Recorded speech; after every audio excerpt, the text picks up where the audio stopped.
Hello dear students, let's see the question. The ability of plant cell to give rise to an entire new plant is called symmetry, differentiation, totipotency या de-differentiation.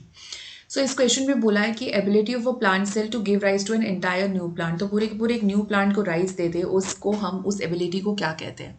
Start करते हैं symmetry से. तो symmetry हमने animal kingdom में पढ़ा था, if you remember, bilaterally symmetrical, radially symmetrical. तो जब हम किसी प्लेन से कट करते हैं तब हम देखते हैं कि जो लेफ्ट और राइट पार्ट्स है वो सिमेट्रिकल हैं कि नहीं, यानी कि एक दूसरे पे ओवरलैपिंग है कि नहीं. फॉर एग्जाम्पल, अगर मैं यहाँ पे एक बटरफ्लाई लेती हूँ और इसको मैं सपोज एक प्लेन से कट करती हूँ, only one plane which can cut it into half, equal halves, तो इसका लेफ्ट और राइट साइड जो है ये बायलैटरली सिमेट्रिकल होगा, तो इसको हम सिमेट्रिकल कह सकते हैं. So this is symmetrical. But question है ability of plant cell to give rise to an entire new plant. तो इस एबिलिटी को हम टोटीपोटेंसी कहते हैं. So totipotency is the ability of plant cell जो कि पूरे के पूरे प्लांट को राइज दे सकता है. यानी कि if you have taken any x plant और उसको जब आप प्लांट टिश्यू कल्चर में ग्रो करवाते हो with proper nutrients and proper hormones, then it will give rise in this condition. This ability is known as totipotency.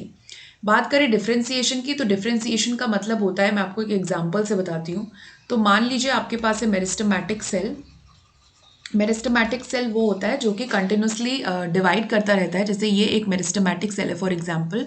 So this will give rise to one meristematic cell and another permanent cell. तो ये permanent cell मान लीजिए पेरेन्काइमेटस cell है, एक example बता रही हूँ मैं. तो यहाँ पे एक पेरेन्काइमेटस सेल है फॉर एग्जांपल, ठीक है. तो ये डिफ्रेंशिएटेड हो गया. तो डिफ्रेंशिएटेड हो जाना मतलब एक परमानेंट सेल बन जाना. तो पहले एक मेरिस्टेमेटिक सेल था, अब ये डिफ्रेंशिएटेड होकर पेरेन्काइमेटस सेल बन गया. तो हम ये कह सकते हैं कि यहाँ पर जो है डिफ्रेंसिएशन हो चुका है. ओके, अब मान लो अगर ये पेरेन्काइमेटस सेल वापस एक मेरिस्टेमेटिक सेल में बन जाता है, वापस मेरिस्टेमेटिक सेल में तब्दील हो जाता है, तो उसको हम कहेंगे dedifferentiation. Dedifferentiation. So dedifferentiation में क्या होता है कि जो सेल्स हैं वो लेस स्पेशलाइज्ड होती है and they return to the earlier state. So that is dedifferentiation. Okay, so यहाँ पे ये डी डिफ्रेंसिएशन नहीं है, डिफ्रेंसिएशन भी नहीं है, ना ही सिमेट्री है. Right answer would be option C, totipotency. So best of luck.